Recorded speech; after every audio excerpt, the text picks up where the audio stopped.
வணக்கம். மீனராசி நேயர்களுக்கு இதுவரைக்கும் 3ஆம் இடத்தில் இருந்த குரு உங்களுக்கு 4ஆம் இடத்தில் வரப்போகிறார். 4ஆம் இடத்துல குரு இருக்கும்போது வீடு வாகனங்கள் அமையறதுல உங்களுக்கு ஒரு நல்ல வழிகாட்டுவார். எப்படி அமைச்சிக்கணும் அப்படின்றதுல வீடுகள் வாங்கும்போது அதில் உள்ள டாக்குமெண்ட்ஸ் இதெல்லாம் ப்ராப்பராக பார்த்துக்கிட்டு எந்த ஒரு வில்லங்கமும் இல்லாமல் இருக்கா அப்படின்றதெல்லாம் பார்த்துக்கிட்டு அதுக்கப்புறம் அதை வாங்கிறதுன்றது சிறப்பு. வாகனங்கள் வாங்கிறது ஒரு பக்கம் இருந்தாலும் வாகனங்களில் போகும்போதும் வரும்போதும் சற்றே கவனத்துடன் செயல்படுவதும் நல்லது. இந்த குரு பகவான் 4ஆம் இடத்தில் வர குரு பகவான் உங்களுடைய ராசிக்கு 4ஆம் இடத்தில் வரக்கூடிய குரு பகவான் 8, 10, 12 இந்த 3 இடங்களையும் பார்வையிடுறாரு. அதனால் உங்களுக்கு தொழிலில் ஒரு நல்ல முன்னேற்றம் இருக்குங்க. பதவி உயர்வு கிடைக்கிறதுக்கான வாய்ப்புகள் உண்டு. என்னதான் இருந்தாலும் ஜென்ம சனியாச்சு அப்படின்னும் போதும் ஜென்ம சனியாக இருந்தாலும் குரு அதனுடைய பார்வை 10ஆம் இடம் 12ஆம் இடம் பார்வை இருக்கும்போது பணியில் நல்ல உயர்வு கிடைக்கும். ஆனால் என்ன சனி பகவான் ஜென்ம சனியில் இருக்கிறதுனால உங்களுக்கு அதற்குண்டான அந்த தொழிலில் கொஞ்சம் கூடுதல் பொறுப்புகள் அதிகமாக இருக்கும். இப்போ ஒரு வேலை செய்கிற இடத்துல 2 வேலை செய்கிற மாதிரி இருக்கும். கூடுதல் பொறுப்புகள் அதிகம் கொடுப்பாங்க கம்பெனியில் உங்களுக்கு. அப்படின்னா அதையும் சேர்ந்து நல்லபடியாக கவனத்தோடு செயல்பட்டு அதை பார்க்கும்போது அதற்குண்டான நற்பலன்கள் நல்லபடியாகவே வந்து நிற்கும். புதிய தொழில் ஆரம்பிக்கிறது அதில் சற்றே கவனம் தேவை.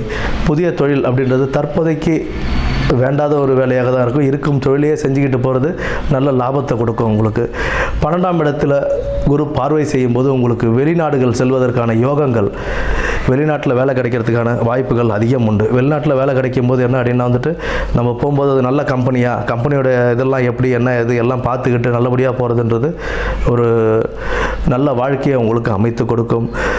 வருமானம் வந்தாலும் அதை நல்லபடியாக சேமித்து வைத்து ஏதாவது ஒரு வேலையில் இறங்குறீங்க அப்படின்னா அதை திட்டமிட்டு அதில் எந்த ஒரு வீண் விரயம் இல்லாமல் வீண் செலவுகள் இல்லாமல் எப்படி அந்த வருமானத்தை சேமித்து வைக்கிறது, எப்படி நம்மளுடைய லைஃபுக்கு ஃப்யூச்சருக்கு எப்படி நம்ம அதை யூஸ் பண்ணுறது அப்படின்றத கவனத்தோடு செயல்பட்டு நம்ம செய்கிறதுங்கிறது ரொம்ப முக்கியம். ஏன்னா பண விஷயங்களில் ரொம்ப கவனமாக இருக்கணும்.